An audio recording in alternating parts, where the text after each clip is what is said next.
Do you have That's to? what's going to go in now. Right. What's there now will more than likely not be PVC pipe.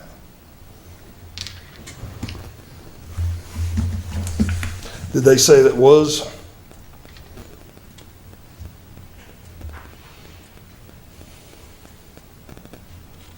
4-inch diameter PVC service lateral line.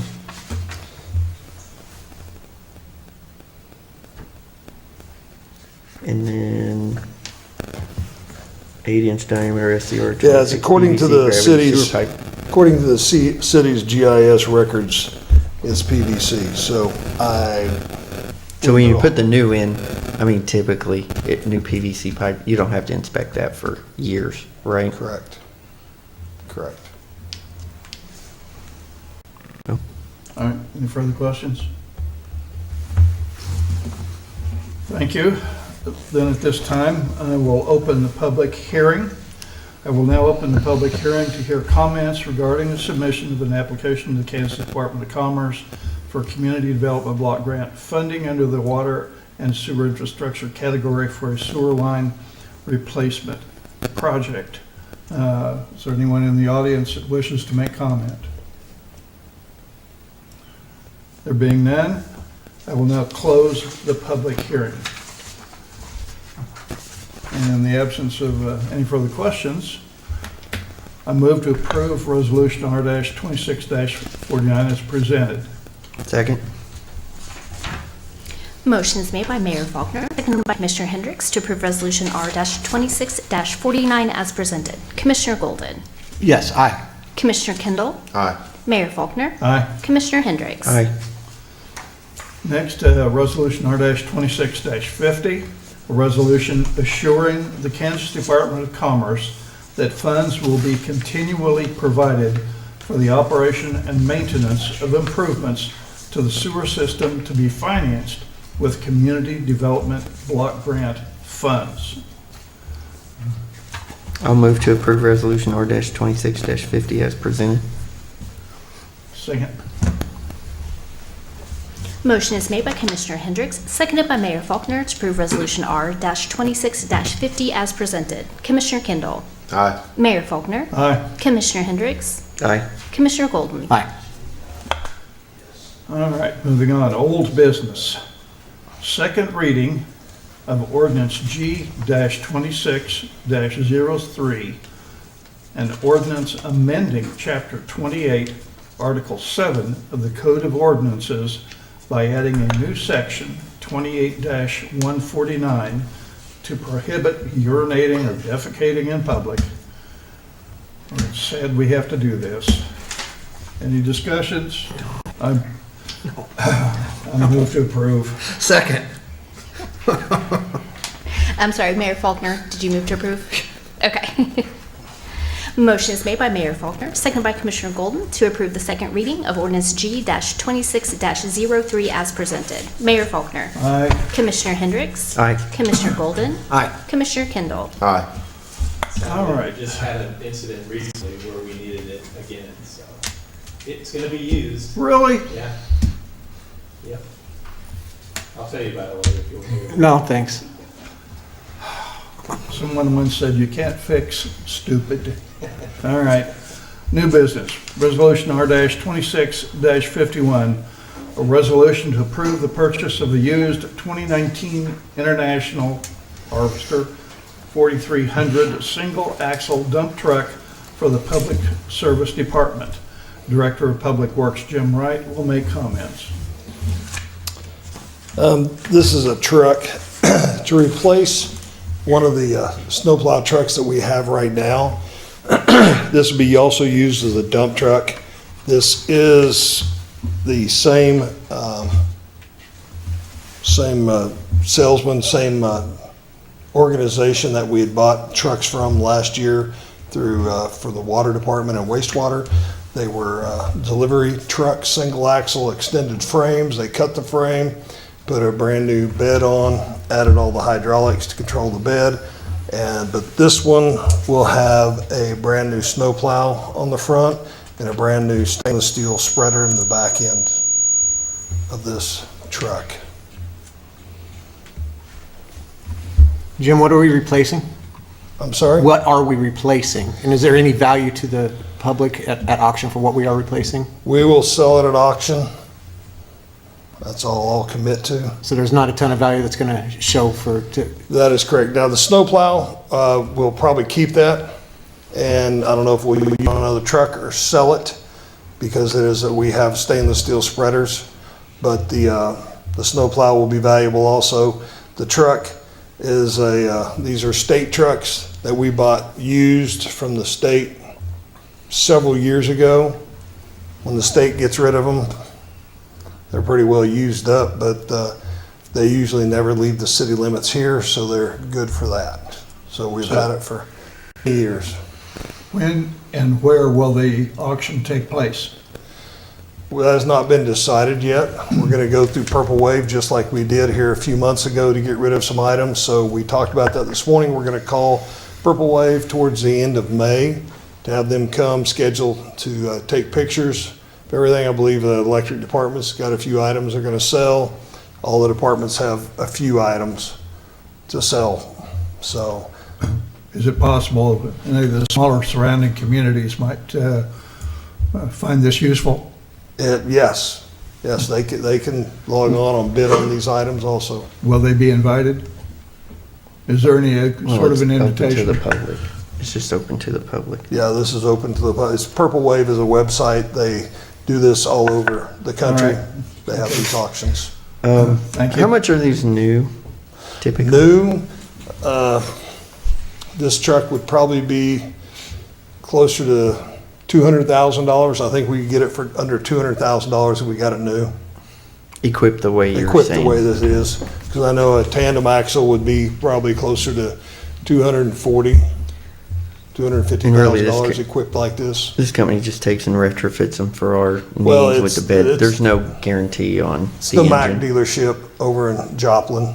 It's a Mack dealership? Yes, it's the Mack dealership that they took these in on trade-in several months ago. They had, I think, 12 of them, and last year, we got 2 of them, one for water, one for wastewater, and had them. But do they do anything else? Do they rebuild the transmission or? No, they do not rebuild the transmissions. They go through the truck to make sure there's no error codes or not wore out. This truck here, I think it's got 150,000 miles, I believe. 182, 115? Okay, 182,000, okay. So- Typically, what do you see coming out of a Cummins 2500 for mileage-wise? Any diesel like that, they're gonna be 350, 500,000 miles before you need to do a major overhaul. My favorite is Caterpillar, so, yeah, I just think they're a bulletproof engine, but didn't have it in this one. So are we buying it as is, or do we some kind of limited warranty or No drivetrain warranty or No nothing? warranty. No warranty. Is a, what is it, a 6-year-old truck or 7-year-old truck, so, no.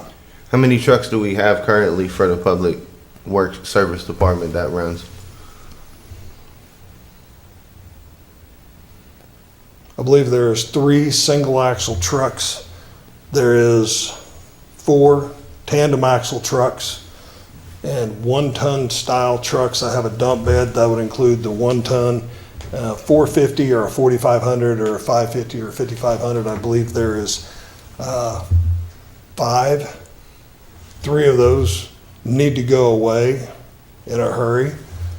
Because, as you know, the city is for years, they've never purchased anything new for some of these departments. They have been forced to take hand-me-downs from everybody else or buy used from the state. So some of these trucks were most of the way wore out when we got them.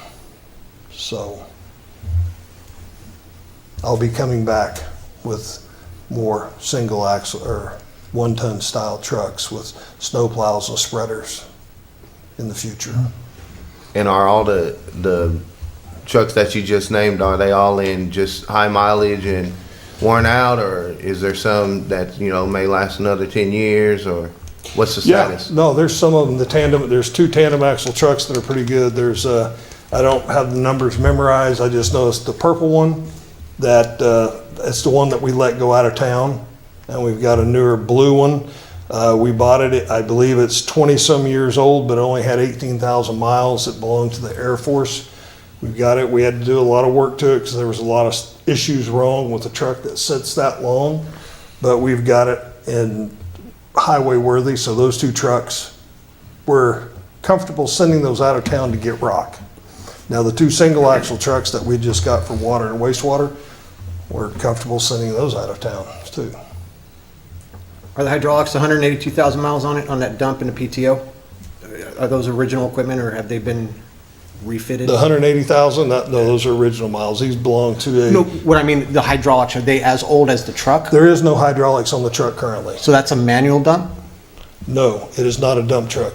It's a delivery truck, an extended frame that had a box on it. I see, I understand. And what they're gonna do is they're gonna cut out 6 foot out of that frame, shorten it up, and then buy a brand-new dump bed to put on that. Then they'll put all brand-new hydraulics, they'll tie it That in, was- be that was my PTO, be a live PTO so that you can adjust everything while you're running down the road.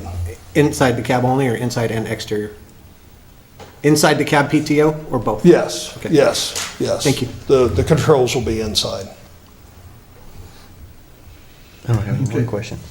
Any more questions? Being none, I move to approve Resolution R-26-51 as presented. Second. Motion is made by Mayor Faulkner, seconded by Commissioner Golden to approve Resolution R-26-51 as presented. Commissioner Hendricks. Aye. Commissioner Golden. Aye. Commissioner Kendall. Aye. Mayor Faulkner. Aye. Next. Thank you. Thank you. Thank you. Resolution R-26-52, a resolution to award a bid to John's Tire for 5 Hustler mowers for the Parks Department. Superintendent of Parks, Jared Powers, will make comment. Good evening, Mayor Commissioners. The Parks Department currently mows 700-plus acres, has 21 zero-turn mowers, and 19 are utilized daily with 2 backup. We have 5 of them that need to be replaced. We went out for bids. TLC in Independence was the low bidder. It met specs. However, John's Tire was, to meet the procurement policy, 3%. That's who we recommend that we purchase them from. Questions? What warranties do we get with that from John's Tire? 5-year, 1,200 hours. Typically, how long does it take to put that many hours on a piece of machinery? Well, we're new at this Parks Department, but last year we had some machines that we put 300 and 400 hours on. Something about coincided with the year and the hours. Yeah, that'll be good. Do we sell the old ones? Yes, we have 5 of them that will go to Purple Wave as well. They're pretty wore out, but Question on that.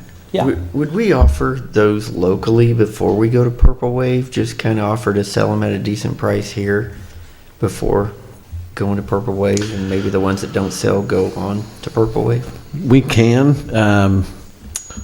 We can reach out to communities. The nice thing about Purple Wave, it's if they show up, they take care of it. You don't think about it again if there are communities around. I think mostly the departments in these other cities, we're all familiar with each other, and so when there's those needs, we kind of know people will reach out. But it wasn't a practice for the last vehicles we talked about. I was just thinking, put a price on it that you think you might get out of Purple Wave, and no haggling, just this is the price if you want to buy it locally. If not, it goes to Purple Wave.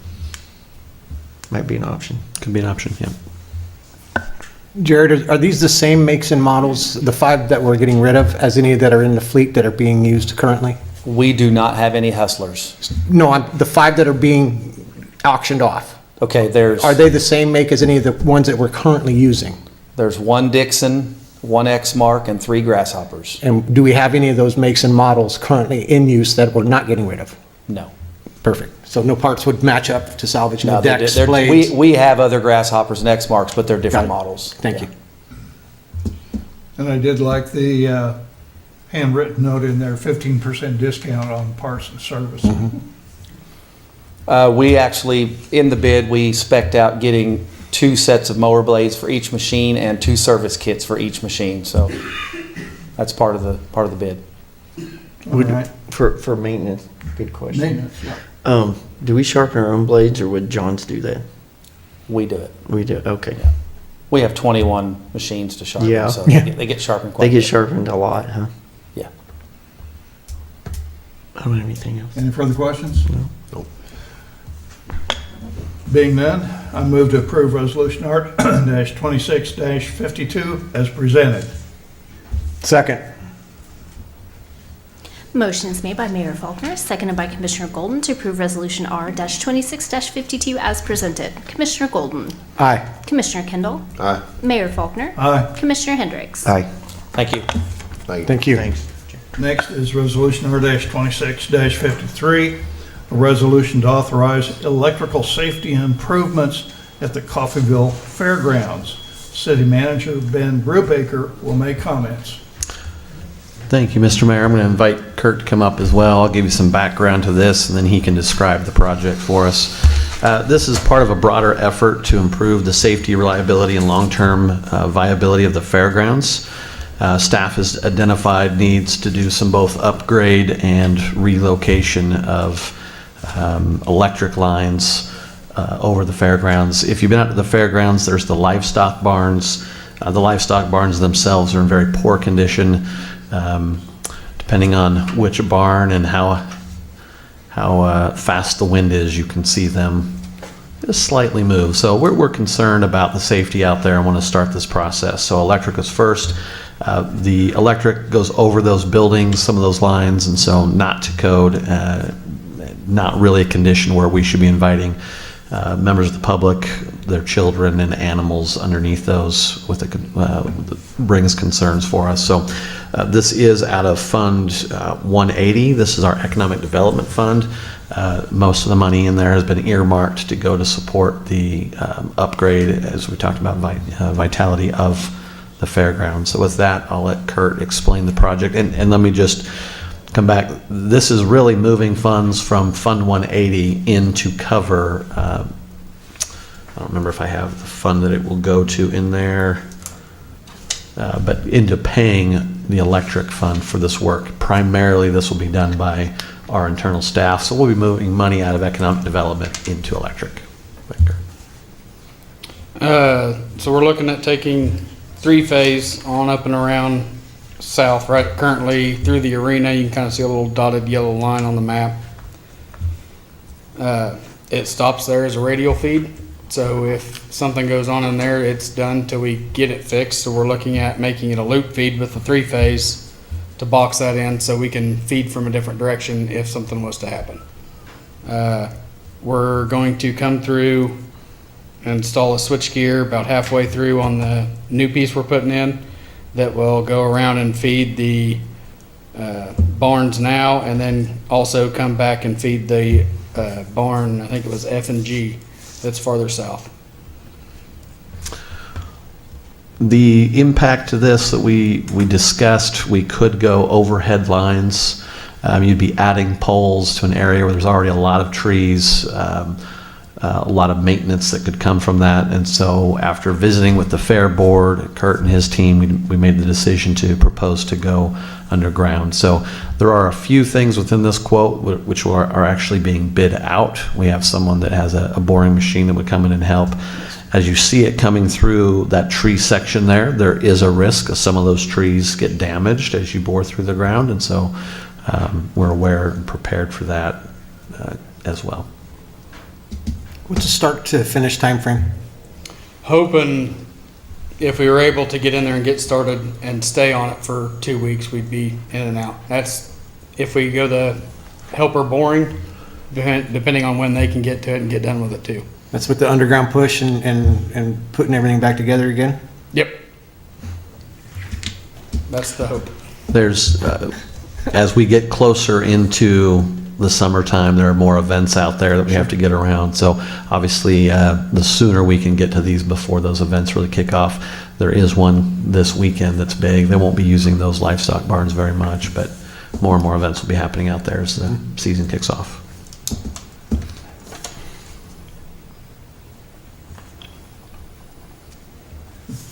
More questions? No. All right, then I move to approve Resolution R-26-53 as presented. Second. Motion is made by Mayor Faulkner, seconded by Commissioner Hendricks to approve Resolution R-26-53 as presented. Commissioner Kendall. Aye. Mayor Faulkner. Aye. Commissioner Hendricks. Aye. Commissioner Golden. Aye. Next, Resolution R-26-54, a resolution amending the procurement policy for the city of Coffeyville. City Manager Ben Brubaker will make comment. Thank you, Mr. Mayor. I have up on your desk there 2 examples, current procurement policy, which is about 14 pages, as well as a copy of Chanut's, which you can see is considerably shorter than that. And this policy that we've created is kind of a mimic of both, trying to keep some of the features that we needed within our procurement policy, but also recognizing that Chanut, like the city of Coffeyville, is a large municipal utility and acts differently than many other cities. I want to just go through within the staff report on the analysis section, clarifying or identifying each of these areas that we're looking at. Number 1 is clarifying the purchasing authority. The updated policy clearly defines purchasing authority at each level of the organization. There's a $500 limit, typically retail purchases, $5,000 for those who report into our department directors. The department directors at $25,000, the city manager approving purchases up to $100,000 when budgeted. That's the key difference there. Today, city manager has a set limit regardless. And so the assumption here of this change is, and I apologize for 2 of our commissioners, we've had several of these conversations this last year with our past commissions, so some of this is a little bit newer to you as we've identified issues in here, but that $100,000 specifically when it's budgeted, and so you've gone through a budget process, you've already approved the spending within that. You see there that next line, $50,000 when not approved within the budget. That's an increase today of the city manager spending by $25,000.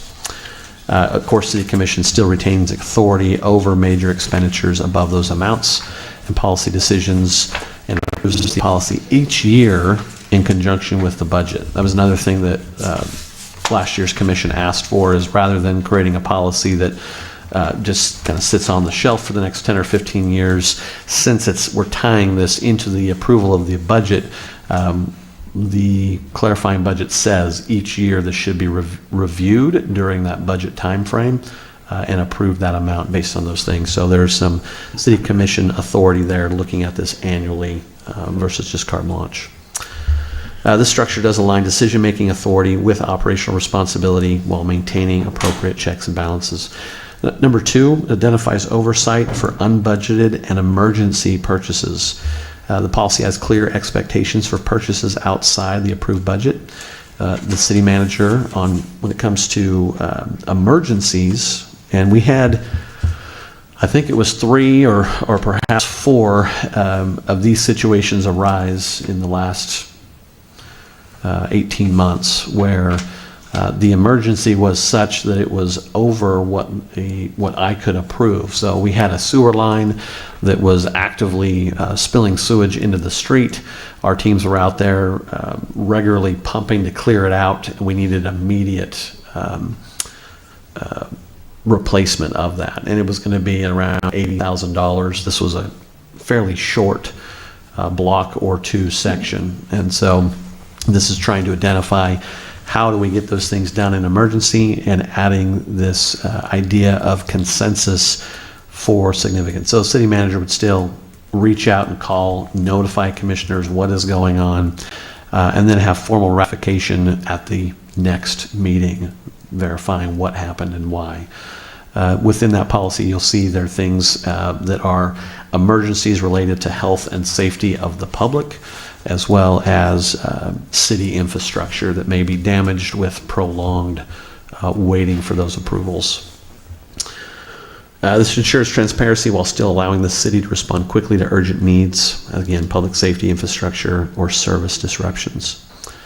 Number 3 is recognizing the enterprise fund operations. If you go look at cities around us, City of Independence, you're going to see a city with a $30 or $40 million budget, where the city of Coffeyville has $110 million budget, and that's because of the electric utility, the enterprise, the size of our enterprise fund is different than most any city in the state, other than Chanute, which you have that example up there. So the needs here are, as you know, we are required by SPP. When we say we're going to generate electricity, we have to generate. And when we can't, there are significant charges that the city incurs. And so having the ability, when one of these machines go down, to call, for example, Finland, the makers of our Wartzilla engines, and say, we need you out here now, we are limited in our scope to do that. And so we've had, for example, we read one of these purchases for $19,000, where we had a generalist come out. They spent their day here, still could not solve it, and went home. And so coming out again and having a specialist, these higher level tiers start costing more. And so this is suggesting that when we're talking about enterprise fund operation, the ability to approve those spending immediately is in the best interest of that electric utility. This could also go towards times of those service disruptions. If you have a storm comes through, generally our team is up on their inventory, there's no problems, but the significance of a storm coming through and being able to go and purchase 15 or 20 power poles immediately with the equipment that comes with it, so that service disruption is not limited. That's what we're talking about when we talk enterprise funds. Update allows greater flexibility for purchases already approved within enterprise fund budgets, timely response to operational infrastructure needs, continued compliance with procurement laws and bidding requirements. For improving clarity and administrative efficiency, revised policy simplifies the language from 14 pages down to just a few that you see there, aligns with modern practices, email quotes, cooperative purchasing agreements that we have in place that are not mentioned in our current policy. You notice that policy was created, I believe, in 2015 and revised in 2017. With that, I will turn it over to any questions on anything specific within there for commissioners. Is this only for the enterprise funds, or is this the whole? This is everything. There's a section in there that speaks to enterprise funds that we don't have in there today, and that's the portion that's mimicking Chanute. The main reason you wanted to do this was because of the electric utility or water, wastewater, sewer, to be able to handle some things. Those are utilities. It says city manager may approve purchases up to $100,000. So the mowers tonight, the truck tonight wouldn't even come to us. Is that correct? When they are if it is budgeted. So the mowers tonight, what was the total dollar amount? So in unbudgeted, you're correct. We wouldn't have to come. In budgeted, that could go up to 100,000. So it's suggesting 73,000. So if that was budgeted, this policy would allow the city manager to approve that and move forward. If it was an unbudgeted, then no, that would be over the limit. We'd have to come into city commission. I think that was one of my concerns. Yeah, we built that in there for you. When we had those work sessions, the concern was we don't want carte blanche, 100,000, whatever the city manager wants, but if it's something that's already budgeted, we've already looked at it and through a budget process that lasts several months have approved those type of purchases. Well, and even like the mowers, seeing the bids, seeing the different options, talking through it, that wouldn't happen anymore. And for budgeted, you would have already had right. those. So if you recall our not capital for budgeted. Improvement plans within budget that's presented. The budget process would just say we need mowers.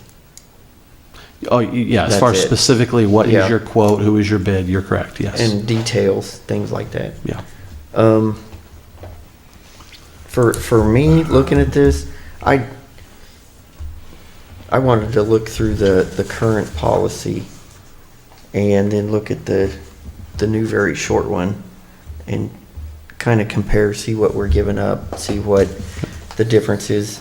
And the main reason is really the issues we've dealt with on electric, on say water, sewer, like you were saying. It's the emergencies and our enterprise funds. Yeah, so what if the policy were spend up to that amount on keeping a utility going, fixing water, sewer, but not the other stuff. Yeah, we can be open to whatever commission feels And- staff should be able to handle there. I just- The other thing that you can look at, and we can, I'm not opposed to it yet, I just need to yeah, no, you're fine. think about it more and maybe, The page 3 in there, you'll see that graph of current. You know, you and I have talked about this specifically out at Electric, where you have a superintendent with, 20, 30 years of experience in the fiber industry Yeah. who can't purchase more than $5,000 Well, worth and of that's- wire because the cost of a roll of wire is so much higher. So we do have enterprise funds, but there's also just the nature of spending today versus 2016. The amounts are just insignificant to what you can just do on right. a regular I guess what I'm increases. trying to articulate is separate normal operations from utility funds. Because we know what's going on with the electric generation and utility. You need to have authority to just fix something, not call us, because hours matter, minutes matter. But something like the mowers, I'd kind of like to, or buying a dump truck. So kind of general fund versus enterprise fund. Yeah, because like you said, if you have a sewer line break and you need authority to get somebody out here right now, Yeah. immediately, not wait even minutes, then that would be health and safety. That's fine. Yeah. Get it done, because why we wouldn't not do it. Right. One of those situations where we would never deny it or not do it. So just do it. But Yeah, we can maybe make those some other- changes. That's not a problem. entering a contract with a service firm for $50,000 a year. If that didn't come to us, things like that, I still want to come to us. So we need to look at. I have similar concerns, and with the, I'll just go ahead and say, I would move that we table this item until the next meeting so that we can address it, do a deep dive into it, and possibly even have one-on-one conversations with you so we could get a better clarification on exactly what's what. Yeah, absolutely. And I will, we'll go change some language in there to show the difference between enterprise and general fund. That'll be easy to do. And yeah, the current policy's 14 pages, and it could probably be Lots of fluff in that current one. whittled Yeah. down a little. Well, I think that you probably do, it needs to be raised from 25,000. I just don't know if 100,000 as a whole in the whole budget deal, from enterprise to general to the different aspects of it. But so that's what I would suggest, that table it and work to a number that we can all on common ground. Well, and I always wanted And definitely with the department heads as well, because they're getting a raise as well, correct? Or not a raise, rather, I'm sorry, I'll take that back. more authority. They're getting a more higher limit to spend. Yes, yeah. Yes. Yeah, right now, you've got those department directors who are running, one of them's running a $70 million budget and can't spend more than $15,000 unless coming to commission meetings. So I think some of this, trying to identify, is really what we're looking for, to your point, Commissioner Hendricks, is those things where this is just operations that need to get done. Well, and that's There's what I'm not trying a- to separate out is Yeah. the utility fund, like specifically, we could even put in here for electric is, hey, if we stop generating because something needs fixing, you just do it. You're not going to not do it. So just do it, and you don't need to come to us for that. But 100,000 for other stuff, I think.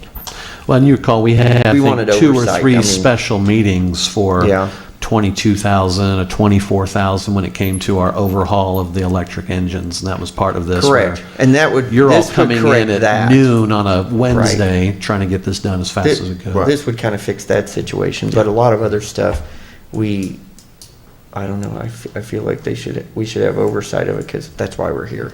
Right. But yes, operationally, Yeah. sewer line bust, need to fix it, somebody's asking 50 grand, just do it. It's we're not gonna not do it. Well, Ben, potentially, let's just play that scenario out real quickly. If that happened a Wednesday after, like on a tomorrow, and we had that sewer main break, and you couldn't get a hold of one of us, 2 of us, 3 of us to make a quorum, wouldn't that potentially need to wait until 13 more days for the next meeting to come and Potentially. We can And that give, sewer would keep leaking out and pumped out and, for a special meeting, we can give up to 2 hours' notice to the public, and then we'd have to get all 5 of you to come in, and depending on those who have jobs and other things, it becomes very difficult. And so, meanwhile, the public is saying, what is your problem? Get me a new sewer line. Let me Exactly. flush Well, the and toilet. that's what Yeah. it would specifically address, and I think that's Yeah. what you put in there for emergency to life Yeah. safety, Right. health, Yep. take care of that. Yeah, I'll take all the feedback. We'll go make some of those changes. Happy to visit one-on-one with any of these. We'll look at adjusting that amount and applying this at the enterprise level. thank you. Thank you. Okay, and that was a motion to table. Yes.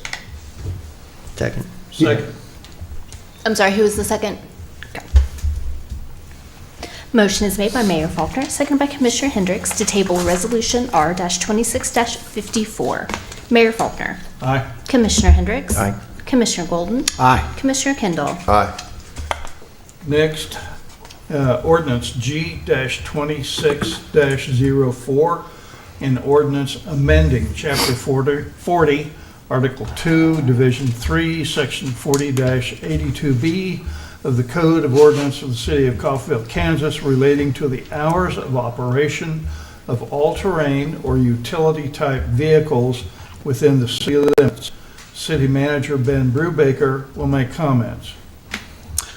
Thank you, Mr. Mayor. Commissioners directed staff at our last meeting to review the ATV and UTV ordinance and present some extended operation hours. There was multiple thoughts from commissioners, and so Paul went in and just did a quick adjustment example based on things we heard, and then this is here for you today to revise, amend, or accept that presentation. We, as you can see there, just changed the extended time for a window within the summer, but expect that Commission can have conversations around that. I did want to note that we visited about this with the police chief as well. Although I think the hesitation originally in creating this ordinance was about safety. As visiting with some of you commissioners, we talked about kind of a pendulum swing where the community sometimes wants things to happen, and then when something bad happens, you change ordinances and fall back. So I think this is one of those, the pendulum is swinging, the community is asking for this to be okay. Although the ordinance does talk about,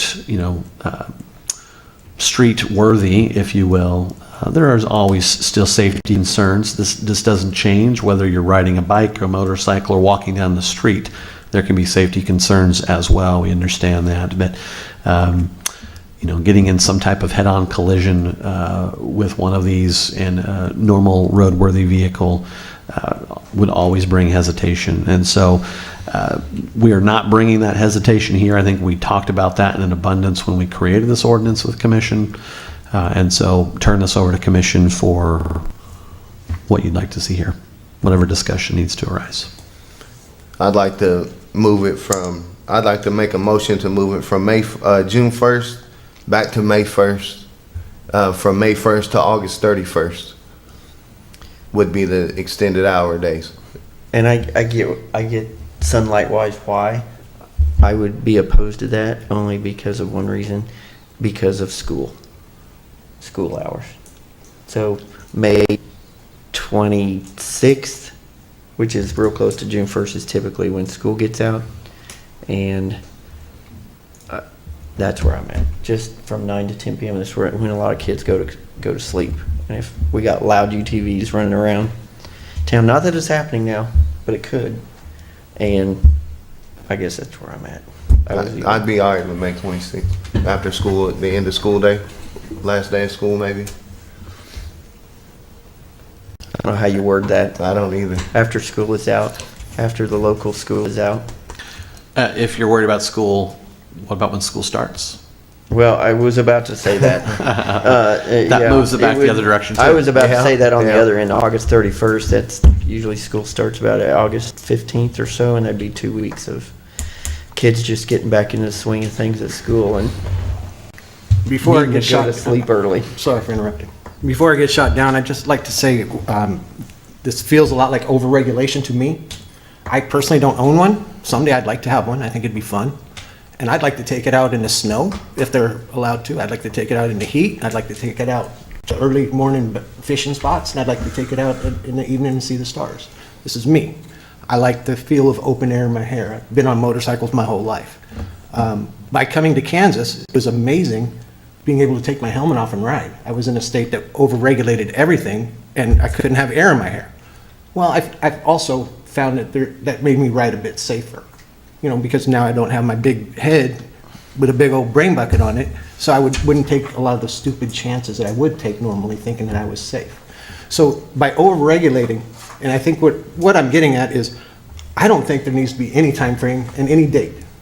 If it's authorized, if it's got a license plate, if it's insured, and the person that's driving or operating is legal, responsible, not intoxicated, let them be.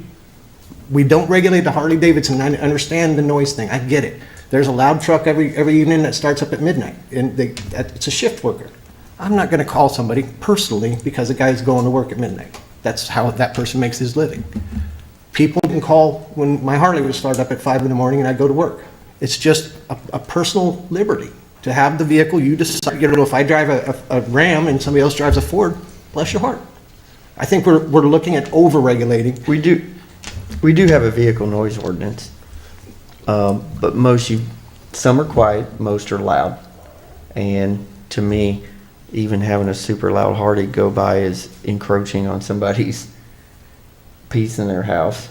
And especially what I'm talking about is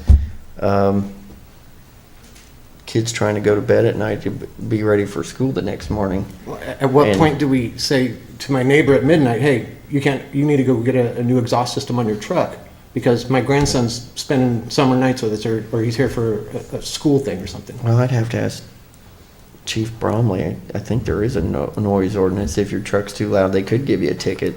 There's a noisy muffler ordinance. There's a loud music ordinance. I don't know that there's a noisy car ordinance per se, just noisy muffler. I mean, most cars and trucks now are really quiet, except for tire noise driving by your house. Or if you've got the guy mowing his lawn. It's a loud lawnmower next door for 30, 40 minutes. Where do you stop with it, At 10 o'clock at night? Sure, sometimes, if they have to. I And that's the don't time know that they're anybody. allowed to, and that's when they get off work, you bet. I don't think I know anybody that's been mowing at 10 o'clock at night. But Well, obviously not, but you understand the point. I get the When do point. we stop trying to regulate and allow people to be people as long as they're lawful? well, we do regulate noise. I rode a Harley, and Harleys are loud for a reason. We have femurs, not fenders. We want you to hear us. So if we have a noise ordinance that ends at 10, right, 10 PM? Is that Monday through Friday, or is that 7 days a week? Or does it vary? Well, it's all through the day, every day. It's every day, 7 days. Okay, so if we have a noise ordinance, then May 1st to August 1st, with school hours or without school hours, we're still gonna adhere to having people with loud trucks or motorcycles or loud music or whatever the case is up until it can be enforced until 10 PM, correct? Yeah. Then I say May 1st to August 31st and give them 4 months for their UTVs on the roadway and be done. That's what I would move to approve. Mayor Faulkner, What was that date again? May 1st to May 1st to August 31st. 31st.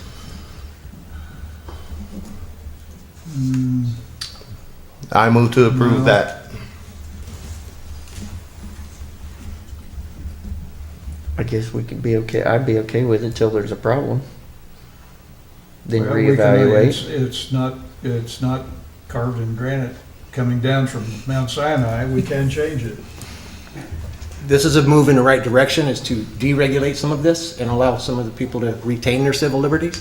And I don't have a problem as a starting point, but as the other portion that I do know is there's a couple of people coming into town to visit a couple of family members that own one of these. And they're bringing theirs into town because they think it's a really neat thing. They don't have the ordinance in their town where they can drive them on the streets and go to lunch and go to do some shopping and go to do whatever. That's generating an income for our community. That is bringing people to our community to drive these things around in the good Well, hours. remind them that if they do bring it in, they have to. get a Licensed, of license. course, absolutely.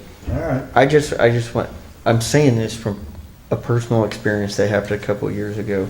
Somebody was driving up and down our street at 3 o'clock in the morning in an incredibly loud side by side. Woke up my kids, woke us up. I guarantee it woke up the whole street. And Well, they don't live there I'm not anymore, going do to they? put up with that. They don't live there anymore. No, what I'm saying Okay. is it happened, and I'm not going to make everybody else put up with it either. That's why. I don't know that we should take our own personal one-time or two-time experience and mandate the entire public over that. Okay, what were the dates? My screen just. January died. 1, December 31. No, I move to approve May 1st through August 31st for the allowing of the UTVs And To 10 p.m. till at 10 p.m. at the regular noise ordinance that's already set forth. I'll second that. Motion's made by Commissioner Kendall, seconded by Commissioner Hendricks to approve the first reading of ordinance G-26-04 with the changes of moving the dates to May 1st to August 31st with a time of 10 p.m. Commissioner Hendricks, Aye. Commissioner Golden, Aye. Commissioner Kendall, Aye. Mayor Faulkner. Aye. All right, then, moving on, city manager's report.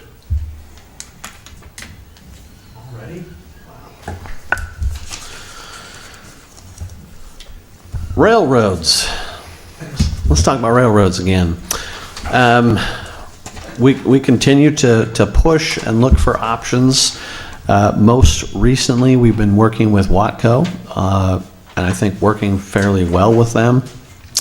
This week, I received at my request, a expense reimbursement form where they would be willing to help prioritize tracks that we deem necessary and that they do collectively if the city wanted to put funds in for it. That is an interesting proposition, and so we don't have anything to present to commission yet. Essentially, the funds that we have available from a transportation standpoint are mostly already encumbered or earmarked for projects that have been approved. And so we'll have to add this to our street plan and bring that back to commission for consideration on what those are. We continue to have conversations. We have a yet to be determined future meeting with two of the representatives. They have some of these on their list that they're already going to put money into, but if we wanted to add or speed up, there are some options that we've recently found. So just wanted to say that out loud for the group as we continue to work with Watco on what does those options look like and what we have to do for what we need, and that'll be future conversations. As well as I can't talk. The railroad has been closing the street and will continue through the month of April and possibly into the first weekend of May. Along with that, we're hopeful that we can get our murals up within that time frame. It may be a little bit longer, but we're getting closer and closer on that agreement to get those murals up. So that will be coming shortly. We had I guess the right word is a sting operation where state police came in to make sure that businesses in town were carding appropriately for IDing for alcohol. They came to the golf course and we failed. And so we had an employee that got a ticket, and we expect that the city will get one as well. So we're adding some retraining and material to make that easier for our staff to make sure they can comply with that. That's not something we feel that is a regular issue. It was one of those, it's complicated enough in that math, and that staff has to make that split-second decision. Do I go ahead and sit here and count and figure it out, or do I just call it good because they look old enough? And so there was a member of along with the police agency that was underage, that was there as part of that. So wanted to say that out loud, since we are not precluded from, those kind of the laws behind that. So this is me saying that for transparency purposes, that we got caught and we'll do better.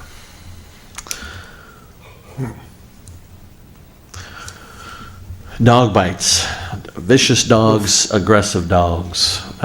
We are on just a major influx right now. We had an animal shelter and animal control meeting actually today. I believe we're at 10 animals that are in the shelter. Many of those, what's problematic there is it's assigned a court date. And so we now have to hold those animals for longer. They're not able to be adoptable. They're more difficult to work with at the shelter. So we're working on options there, to have court dates quicker, to increase some fines, to make it to where animal control could have a release of that animal on the spot versus waiting, a few weeks to get into court. We're trying to find ways. Again, this predominantly goes back to personal responsibility and folks that are not taking care of their animals. They're not following our ordinances. There's dogs at large. They're off leash. They're not licensed. They're pretty much breaking every rule you can in these situations. But that's just the nature of running a community and having those animals there. So we're doing our best to address those. We cannot address any that are not called in. We have come across a few on Facebook where residents are complaining about situations and there is no report of a call to dispatch. And so I obviously can't go and take care of that without the public reporting, and they need to make sure that they're doing that.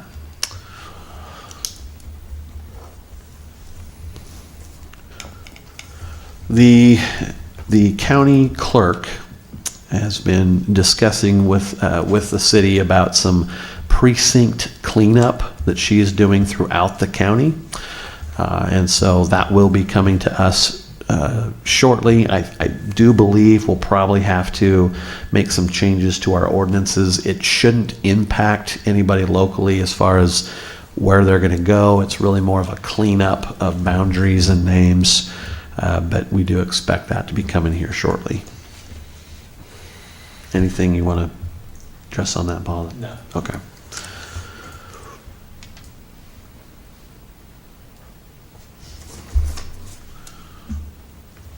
Oh, I was like, I could not read my own writing there.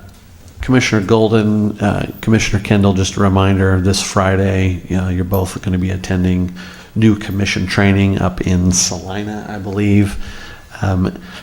A request from our communications department. We'd love to get a picture of the two of you while you're up there participating in that training. We'll throw your mugs all over Facebook. So one of you want to send that picture to me, that would be great. We'd appreciate it.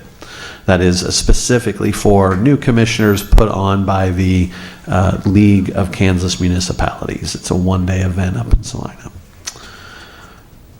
With that, I think that is all I have to report on. Now for comments from commissioners and staff, I'll go ahead and kick it off. I have a very interesting letter here that I've received. I'd like to read it for obvious reasons. It says, Dear Mayor Faulkner, I am a student at John Deere Middle School in Moline, Illinois. That should ring a bell. Mm-hmm. Doing a project. The project was to randomly get a city in the USA, and I got your city. My project is that I have to do a presentation on the random city that I got. I have been learning about Coffeyville for a couple of days now, and it's very interesting.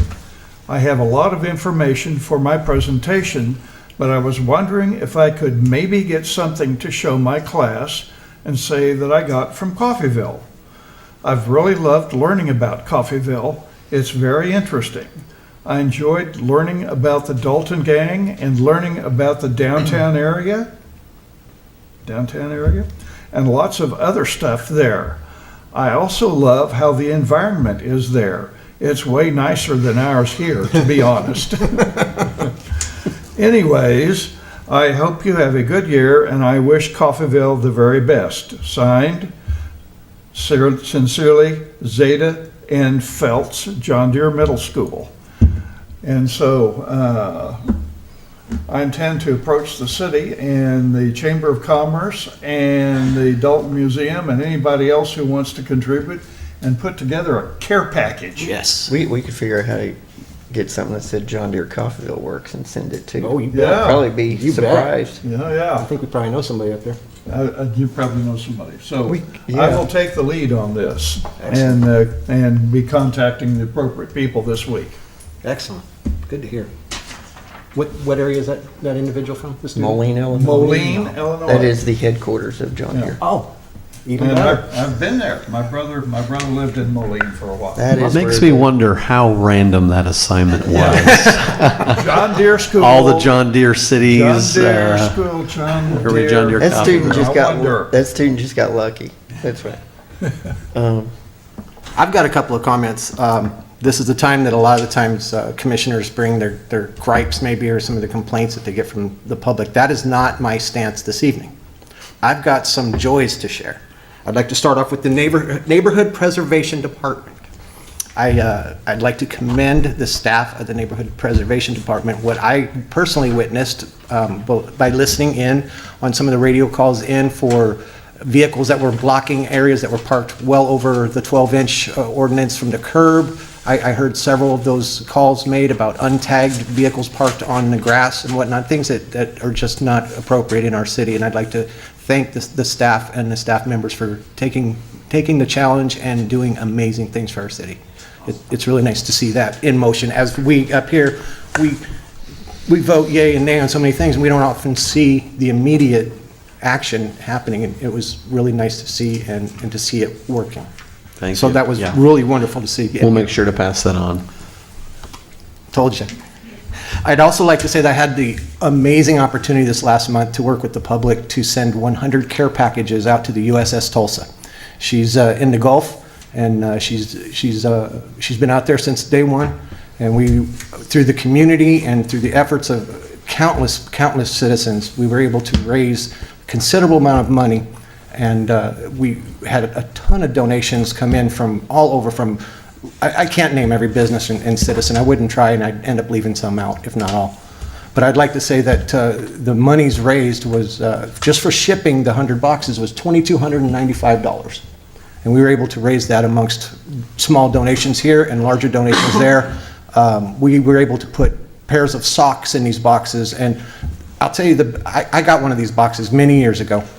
And there was beef jerky and a toothbrush and all that fun stuff in there, and we liked it, but that stuff goes away. What didn't go away is I got this drawing from a little second or third grade young man, and I don't remember his name. I lost it many years ago, but it came home with me, and it was just in pencil. And it had the American flag, and it only had maybe 1 or 2 stars on it, but it had about 60 or so stripes on it. It was amazing. And down below was a couple of stick figure guys, one behind a bunker and one over here by a building, and they were kind of pencil dot shooting at each other, and he said, "Thank you for being my favorite Army man." That was amazing. But we all got different colored pictures and drawn and letters, and we shared those around from foxhole to foxhole and whatnot. Oh, it was just amazing. So I hope that this hits the USS Tulsa, which is crewed by just under 100. I believe it's 99. There's F boxes in case they might have somebody else on board. And so we're doing a small part, and it was a wonderful thing to be a part of. And I'd just like to thank our city, our residents, and our businesses for allowing me to participate in something like that. So thank you. And thank you for doing that. It's a privilege. Thank you for doing that. What else? You have comments? I gotta go back to the gripe. I'm sorry. Gotta kill your vibe. Darn it. Hey, I just want to know about the ordinance we passed for the animals. Just maybe, I can't remember, in February. Do we need to hire another dog catcher or look at different avenues to get these dogs at large? And get them off of the street so kids and people's not getting bit? So we do have a position that's open right now that we're trying to fill. We're also trying to fill 2 positions at the animal shelter. So we are down 3 staff that have to do with animals. Unfortunately, it's not about hiring. It's about the amount of space we have. And especially when you have 10 dogs that the court says you have to hold, you cannot adopt, we get to our maximum capacity. I believe our capacity is 24 we have 24 dog spaces. We do have spaces outside. There's some state laws that are very stringent on what we can and can't do. We're currently working on getting some options of some dog houses outside. The logistic problem here, the pens inside the shelter have got a gate, and so when it's a vicious dog, you can open it up, move it to the other side, shut it, you can clean it, you can let them back, because you don't want to open that gate and have staff interact with them. So long story short, it's unfortunately not as easy as hiring somebody. It's the space we have. The meeting that we had today lasted for quite some time, and I think the resolution that we're at is we are desperate to go find funding to upgrade and update our shelter. When we do move the animals outside, they're jumping out of fences, they're digging out. So the problem is that too many people in town have too many of these type of dogs, and we are unable to manage the quantity. And animal control and even our police officers are very frustrated when they respond to those calls, and then you call up the animal shelter and say, I'm bringing a dog out, and the response is, there is no room. And again, we have a state license, and that inspector shows up whenever she likes. There's a lot of rules that if we don't follow, we're shut down. So not a good situation to be in. Is it a logistical nightmare, Ben, if we have a site, a city-owned site that we could use for the vicious quarantined type dogs? Is there a secondary site that we could refurb into something relatively inexpensive? We have a garage out at the animal shelter where you used to have what we referred to as the bear cage. I think we still had it. It was a big enough enclosure that in the evening time police could show up and drop one off. The state came in and said, no, you can't do that unless that room was temperature controlled. Of course. Which it's not. We have, since we've taken over the operation just in the last few months, we've been looking at those options, but the facility, frankly, is 20 years old and shot, and it hasn't had enough funds to take care of the maintenance and all of that time, and so we're running up against a lot of issues. That's probably the cheapest and quickest, would be to get everything out of that garage. There are some freezers and things. You have to go get them plugged in somewhere else. The rest of it could be going into a storage unit. We'd have to, anyways, there's lots to do. That sounds like a great opportunity for our city staff to volunteer one day and go clean it all up. I'd be there. Is Dr. Alder's building still standing? Is that available? No, that's gone. It's gone? It's gone. Yeah. It's gone, okay. gone. Long time ago. Long time, okay. Question, when the weather is okay, can there be a fenced area with separate areas and dogs be kept outside? So there are those areas today, though most of them are not in a condition where they will keep the dog overnight. The dog will get out. What do you mean? The fence is deteriorating. Oh, You think okay, lots of that. dogs pee. The dogs will dig out. It's gravel. It's not cement outside. So there are some short-term ways that we can hold those dogs, but long-term we just create a bigger problem out there. What Are about, you saying we could build suitable outside facilities Yes. for that? You can do anything with money. Okay. Okay, we'll talk about that. what about contracting with our vets in town Oh, that for would be space? Very expensive. very Very expensive. expensive? Yeah. Next question, this is more for public knowledge. When are the normal hours of the ACO? And if they call after outside of those normal hours, what happens? So business hours, Monday through Friday, for our current 2 staff members. The position we are hiring for shifts that. I think it goes from 11 to 8 is the hours we are hiring for. We have not had that in a number of years. If you recall, we've combined animal control. We've only ever had one. It's at the police department. We took that staff member, we came over to code enforcement. We have 3. So we have 3 people now that are trained to answer animal calls. That doesn't mean that's their priority. We have a list of priorities of when we go and when we don't. But right now we've got the 2 of them who are trained to deal with the animals, but we're hiring a 3rd with those hours of about 11 to 8. That wasn't a bad gripe, that was an easy one. And to stay on Commissioner Kendall's note on the gripes. No, you're done. No, I have my joys, now it's my gripe. And this is something that I personally have witnessed, and I'm going off of my own personal experience driving down 8th Street during this construction time. There's been some what I would deem reckless, what I absolutely know is very dangerous behaviors. I think I forwarded you one picture earlier today. We about got taken out by a guy on a skid steer bobcat, something along that lines. There were no flaggers, no paddle holders, no nothing, and the guy was just backing in and out all the way across both lanes of 8th Street quite quickly. And this was Monday mid-afternoon. We were heading to set up for something.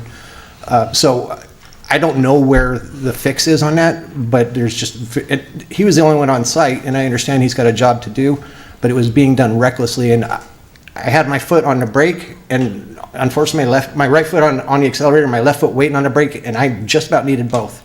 And I had my wife's fine china in the truck, and I did not want to get hit because it was going to not end well for me. So, Yes, if we can do any type of oversight or have our Mr. Wright, if you've got any staff members that are overseeing that on the city side, if you could maybe spot check their safety protocols, procedures, make sure they're up to date with KDOT's regulations. That'd be After our conversation today, Thomas did reach out to them to let them know of those concerns, and so we will monitor that. As you see more, please feel free to let us know. Okay, Yeah. thank you. I do want to just make sure, point of clarification there, some of those things that you're asking for, flaggers and such, are not required under the conditions that we have, so, but some of the other things that you've pointed out are Cones, concerning. signs, a flashing, blinking light, hey, look at me, I'm working something. Yeah. You know, just, Yeah, the more aware we can make our drivers that there's work being done. Yeah, the image that you shared, of course, it was an image, so debatable, but they should have their flashers on. Maybe you just happened to take the picture when the flash was off, right? course. But yes, we did reach out and call, and we'll be paying attention. Thank you, appreciate that. I'm done. Any other comments? 8th Street project. Yes. I've heard 2 or 3 different pipe bursts. Yes. So you've got a water main, and you are digging in and around it, and so they have hit on a few occasions, those lines, and our team has gone out there. The other thing is, it's not all the water you are seeing is coming from those lines. They do use what's called a slurry because they are boring, and so you'll see a lot of excess water and even mud from that. But yeah, this is I mean, you're digging a few feet down, hoping that you got to get close enough to bore a new line and not close enough to hit it. That's not something they want to do, but they have nicked that a few times. All right, thank you. Yep. Okay, anything else? Nope. All right, then, I move to recess to executive session for consultation with the city attorney regarding matters that would be deemed privileged in the attorney-client relationship as permitted by KSA 75-4319B2 to include the city manager and the city attorney for a period of 20 minutes. 20 minutes to reconvene in the commission room at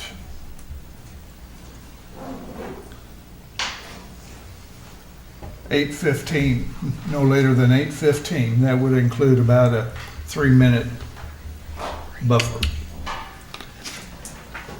Do I have a second? Second. Motion is made by Mayor Faulkner, seconded by Commissioner Golden, to recess to executive session for consultation with the city attorney regarding matters that would be deemed privileged in the attorney-client relationship as permitted by KSA 75-4319B2 to include the city manager and city attorney for a period of 20 minutes to reconvene in the commission room at 8:15 p.m. Commissioner Golden. Aye. Commissioner Kendall. Aye. Mayor Faulkner. Aye. Commissioner Hendricks. Aye.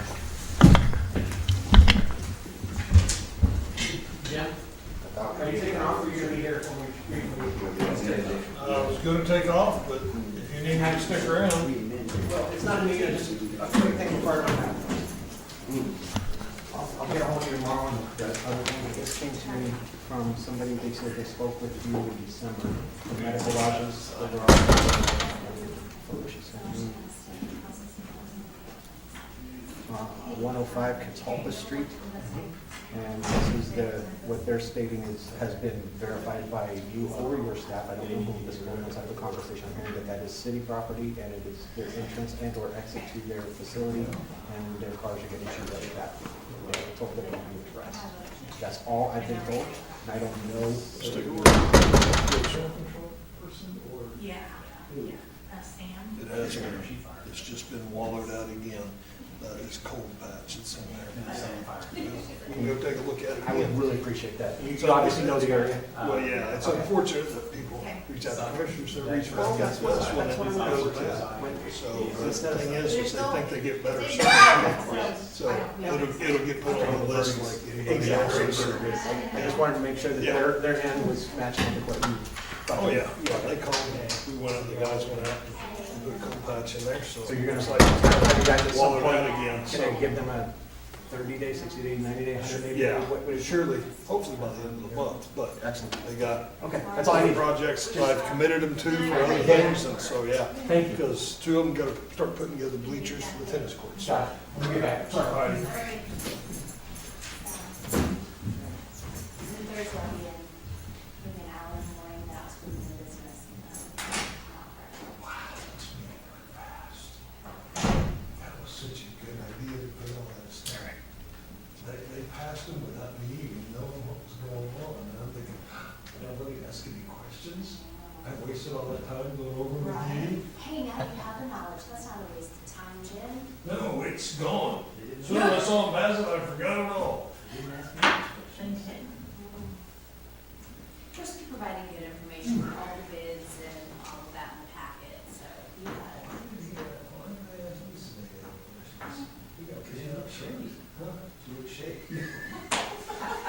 You know what? I've been told that before.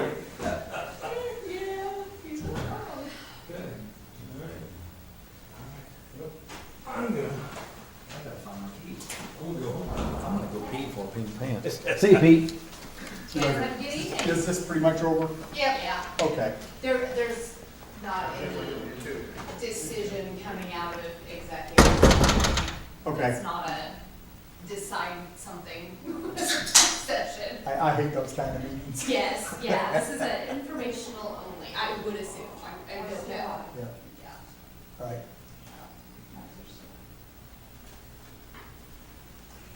Let me ask you something, Amber. If you were soliciting funds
And the time is now, we are reconvened from executive session. No action was taken, and I move to adjourn. Second. Motion is made by Mayor Faulkner, seconded by Commissioner Golden to adjourn. Can I see a show of hands? Thank you.